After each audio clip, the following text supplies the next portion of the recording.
Assalamualaikum warahmatullahi wabarakatuh. Perkenalkan, nama saya Faranda Miasara dengan NIM 231101606.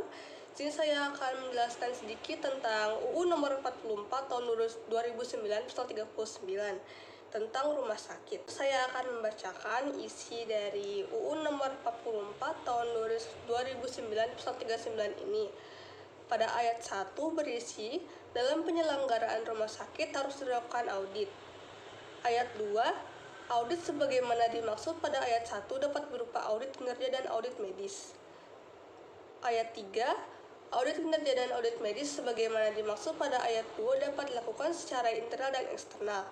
Ayat 4, audit kinerja eksternal sebagaimana dimaksud pada ayat 3 dapat dilakukan oleh tenaga pengawas.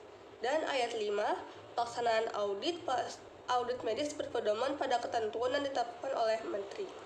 Bagaimana yang kita ketahui, audit merupakan pemeriksaan pembukuan hingga pemeriksaan fisik untuk memastikan suatu departemen dalam organisasi atau perusahaan sudah mengikuti sistem pencatatan terdokumentasi.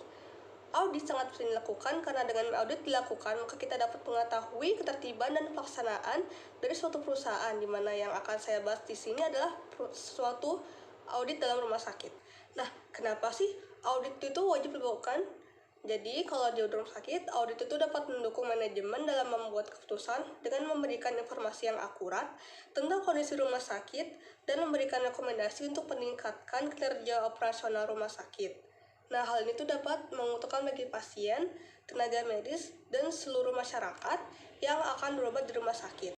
Berdasarkan studi kasus ini, ditemukan bahwa kedatangan dokter yang terlambat dapat menyebabkan waktu tunggu pasien jadi lebih lama.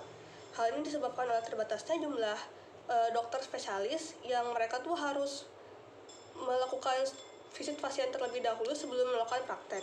Selain itu, beberapa dokter juga mempunyai jadwal praktek di luar rumah sakit, di mana seharusnya dokter diharapkan dapat datang tepat waktu agar proses pelayanan pasien dapat berjalan dengan baik dan tertib. Selain itu, pelayanan pasien yang terlambat menjadi merugikan pasien karena mereka tuh jadi menahan sakit, juga dapat membuang-buang waktu, serta dapat menyebabkan antrian di rumah sakit itu tambah panjang, jadi tidak tertib dan tidak kondusif. Selain keterlambatan dokter, masih banyak hal lainnya yang dapat menyebabkan masalah dalam pelayanan di rumah sakit, seperti keterlambatan penanganan pasien, lalu sulitnya pasien yang ingin berobat di rumah sakit karena harus menyertakan surat rujukan terlebih dahulu, serta diskriminasi pada pasien. Dalam kasus ini masih ada tenaga medis yang mendahulukan pasien yang memiliki ekonomi tinggi terlebih dahulu dibandingkan pasien yang mengalami ekonomi yang lebih rendah.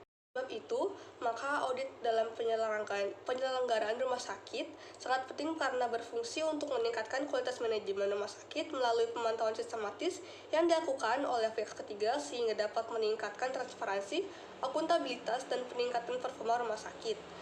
Audit ini juga bisa meningkatkan kenyamanan pasien dan meningkatkan pelayanan secara keseluruhan di rumah sakit. Baik, sekian penjelasan dari saya. Jika ada kekurangan mohon dimaafkan. Wassalamualaikum warahmatullahi wabarakatuh.